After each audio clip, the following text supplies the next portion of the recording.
Varicose veins కి సరైన చికిత్స కోసం సంప్రదించండి ఎవిస్ హాస్పిటల్. జై శ్రీకృష్ణ. ఆండాల్ తిరువడిగళే శరణం. ఈవేళ తిరుప్పావై దివ్య వ్రతంలో 3వ రోజుకి మనం చేరుకున్నాం. 3వ రోజు ఓంగి ఉలగు అళందా అనేటటువంటి విశేష పాసురం. విశేషము అంటే మామూలుగా 30 పాసురాలు ఉన్నప్పటికీ కూడా ఒక్కొక్క రోజు కొన్ని పాసురాలు విశేష పాసురాలు అని మనం చెప్పుకున్నాం. అలా ఈ 3వ రోజు విశేష పాసురం. ఈ పాసురంలో ఆండాళ్ తల్లి సమృద్ధి అంటే ఎలా ఉంటుందో మనకి చూపిస్తుంది. సమృద్ధి అంటే అన్ని రకాలుగా సమృద్ధి ఉండాలి. ఓంగి ఉలగు అళంద ఉత్తమన్ పేర్ పాడి நாங்கள் நம் பாவைக்கு சாத்தி நீராடினால் தீங்கின்றி நாடெல்லாம் திங்கள் மும்மாறி பெய்து ஓங்கு பெரும் சென்னல் ஊடு கயலுகளா பூங்குவளை போதில் பொறிவண்டு கண்படுப்பா தேங்காதே புக்கிருந்து சீர்த்தமுலை பத்தி வாங்க குடம் நிறைக்கும் வள்ளல் பெரும் பசுக்கள் நீங்காத செல்வம் நிறைந்து ఏలోరెంబావాయ్.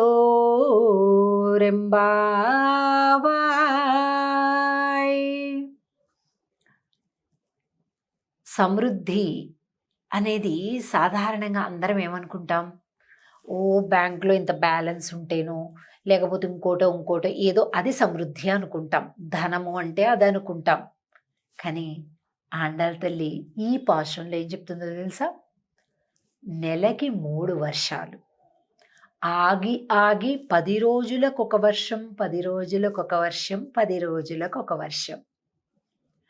అలా అయితే ఏమిటవుతుందట?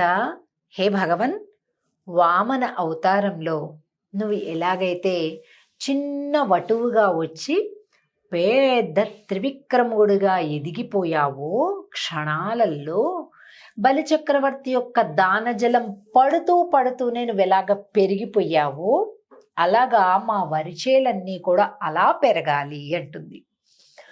ఓంగి ఉలగు అళంద, పెరిగి లోకములను కొలచిన ఉత్తముని యొక్క పేరు పాడండి. నాంకళ్ళం పావైకు చాత్తి నీరాడినాల్. వ్రతము అనేటటువంటి ఒక మిష పెట్టి మేమందరం కూడా స్వామిని చేరటానికి వెళ్తున్నాం. చూడండి, ఇప్పుడు మనకొక దాని మీద ప్రీతి ఉంటే ఎన్ని ఆటంకాలు వచ్చినా ఏదో ఒక వంక అలా చెప్పి ఇలా చెప్పి వెంటనే మనం అనుకున్నటువంటి పని చెయ్యటమో, మనం అనుకున్నటువంటి వారిని కలుసుకోవటమో చేస్తుంటాం. ఏదో ఒక సందేశాన్ని పంపిస్తూ ఉంటాం. ఇవన్నీ కూడా మనకు బాగా తెలిసిన విషయాలే కదా. అలా ఆండాళ్ తల్లి కూడా చేస్తుంది. ఎవరి కోసమో తెలుసా? శ్రీకృష్ణుడి కోసం. ఎలాగైనా సరే శ్రీకృష్ణుని తాను భర్తగా పొందాలి అని అనుకుంటుంది. చూడండి, ఇది వినడానికి మనకి కొద్దిగా వింతగాను, మామూలుగా జరగదేమో అని అలా అనిపిస్తుంటుంది. కానీ భగవంతుని విగ్రహంగా కాకుండా, ఒక బొమ్మగా కాకుండా, జీవంగా నిజమైన భగవానుడి యొక్క రూపంగా ఎప్పుడైతే చూస్తామో లోకంలోని ఎవరు నచ్చరు, మనకి ఎవరు నచ్చరు. ఎందుచేతనంటే అన్నిటిలో ఆయనే సాటి.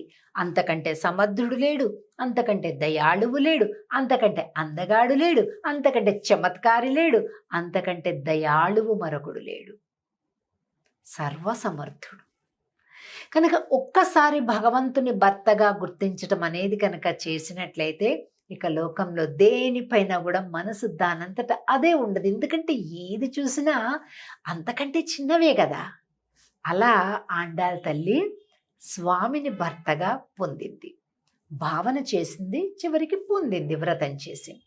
చెప్తుంది, சாத்தி நீராடினால் தீங்கின்றி நாடெல்லாம் திங்கள் மும்மாறி பெய்து ఓంగు పెరుం సెన్నెల్ ఓడు కయలుహళ. వరిచేలన్నీ పెరిగిపోయి కిందంతా కూడా నీళ్లు నిలబడి ఉంటాయట. ఆ ఎంతలా నిలబడుతున్నాయి అంటే లోపలన్నీ చిన్న చిన్న చేప పిల్లలు తయారైపోయాయంట. అవన్నీ కూడా ఒకదానికొకటి కలహించుకుంటూ ఉన్నాయంట, తుళ్ళి తుళ్ళి పడుతున్నాయట. మరి వరి ఎలా ఉంది చేలు అంటే ఆకాశాన్ని అంటిందంట. ఈ రోజేస్తే రేపటికే పెరిగిపోయిందంట. ఎలా? త్రివిక్రముడు వామనుడు ఎలా పెరిగాడో అలా పెరిగిందట. అది సమృద్ధి అంటే. ఊరికే బ్యాంకులో బ్యాలెన్స్ ఉండడాలు, లేకపోతే పెద్ద కారు కొనుక్కోవడాలు, అది కాదండి సమృద్ధి అంటే. ఇది సమృద్ధి అంటే దేశం సస్యశ్యామలంగా ఉండడం, సుభిక్షంగా ఉండడం అంటే ఇలా ఉండాలి. నేల ఇలా ఉండాలి, పంట అలా ఉండాలి. అంతేనా? పంట మాత్రమే కాదు, పాడి కూడా. తింగల్ ముమ్మారి పెయ్దు ஓங்கு பெரும் சின்னலூடு கயலுகள பூங்குவளை போதில் பரிவண்டு கண்படுப்பா தேங்காதே புக்கிருந்து சீர்த்தமுலை பத்தி வாங்கா குடம் நிறைக்கும் வள்ளல் பெரும் பசுக்கள். వళ్ళల్ పెరుంపసుక్కల్. ఇంకా పంట సంపదే కాదండి, ఎప్పుడైనా చూడండి పాడి పంట రెండు కూడా జంట. ఒకప్పుడు అలా ఉండేది. అటు పంట సమృద్ధి చెప్పింది, ఇప్పుడు పాడి సమృద్ధి చెప్తుంది. పశువులు ఎవరి దగ్గర ఉండాలండి? రైతు దగ్గర ఉండాల. రైతు వ్యవసాయం చేస్తాడు, దానిలో మిగిలినటువంటి అనేకమైనటువంటి ఆహార ఈ పదార్థాలన్నీ పశుగ్రాసంగా పశువులకి పెడతాడు. ఆ రెండు జోడి అండి ఎప్పుడు కూడా. మన సనాతన భారతీయ సంప్రదాయంలో పశువుల్ని ఇళ్లలో ఆడవాళ్ళు చూసుకునేవాళ్ళు. పశువుల పాలతోటి, పెరుగుతోటి, వెన్నతోటి, నెయ్యితోటి వచ్చినటువంటి సంపాదన అంతా ఆడవాళ్ళు ఉంచుకునేవాళ్ళు. పాకెట్ మనీ అన్నమాట. వ్యవసాయం చేసినటువంటి ధనం అంతా కూడా మగవాళ్ళు తెచ్చేవాళ్ళు అన్నమాట. ఇలా ఉండేది చక్కగా. కానీ ఇప్పుడేమిటి? అగ్రికల్చర్ వేరే అయిపోయింది, డైరీ ఫామ్ వేరే అయిపోయింది. ఈసరికి వాటికి అన్నిటికీ ఇంజెక్షన్లు ఇవ్వటం, కెమికలైజ్డ్ మెడిసిన్ వాడటం, పాల దిగుబడి పెంచడానికి వాటికి నరకాన్ని చూపించడం, ఇంకా చాలటం లేదని యూరియా పౌడర్ కలిపేసి ప్యాకెట్లలో తేవటం, ఇవన్నీ కూడా ఇన్ని రకాల అనర్థాలన్నీ జరుగుతున్నాయి. ఇది అసలైనటువంటి అభివృద్ధి కాదండి. ఇది పైన మెరుగులు, లోపల లొటారమే, పైన పటారం అన్నమాట. కానీ అసలైన సమృద్ధి అంటే ఎలా ఉంటుంది? పాడి వళ్ళల్ పెరుంబ సుక్కళ్ళు. ఈ పశువులన్నీ కూడా చాలా ఉదారంగా ఉన్నాయంట, అంటే మంచిగా కైండ్గా ఉన్నాయన్నమాట. మనం దగ్గరికి వెళ్తే చాలు వాటికి అవే కుండలు నింపేస్తున్నాయంట పాలతోటి. నాకు పాలు తీయటం వచ్చండి రాదండి అవన్నీ అక్కర్లేదు. అక్కడికి వెళ్ళి ఆ పశువుల కింద, ఆ పొదుగు కింద కుండ పెడితే చాలట, వాటంతట అవే పాలను ఇచ్చేస్తున్నాయట. ఎంత మంచి పాడి అండి. అంటే అంత సమృద్ధి ఉందనమాట. పాడేమో అలా ఉంది, పంటేమో ఇలా ఉంది. భగవన్, నువ్వు వామనుడిగా ఎలా ఎదిగిపోయావో క్షణాలలో మాకు కూడా నీంగాద సెల్వం நிறைந்து ఏలోరెంబావాయ్. నీంగాద సెల్వం అంటే తరగనటువంటి, చెరగనటువంటి, తరిగిపోనటువంటి సంపద మాకు కావాలి. మామూలుగా సంపద ఏంటంటే వాడుతున్న కొద్దీ ఖర్చు అయిపోతుంటుంది కదా.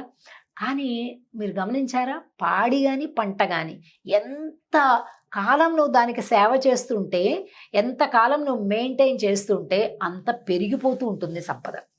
ఈ సంవత్సరం ఒక ఆవుతో మొదలు పెడితే ఏముంది, కళ్ళు మూసి కళ్ళు తెరిచి 5-6 ఏళ్ళు అయ్యేసరికి అక్కడ ఒక 20 ఆవులు తయారైపోతాయి. పెరుగుతూ ఉంటుందన్నమాట. కనుక అటువంటి సంపద ఇవ్వు అని ఆండాళ్ తల్లి ఈ 3వ పాశురంలో ప్రార్థిస్తుంది.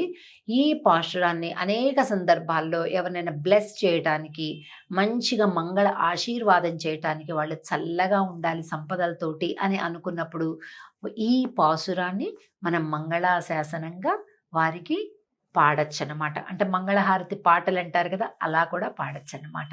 ఇది 3వ పాశురం. జై శ్రీకృష్ణ. ஆண்டாள் திருவடிகளே சரணம்.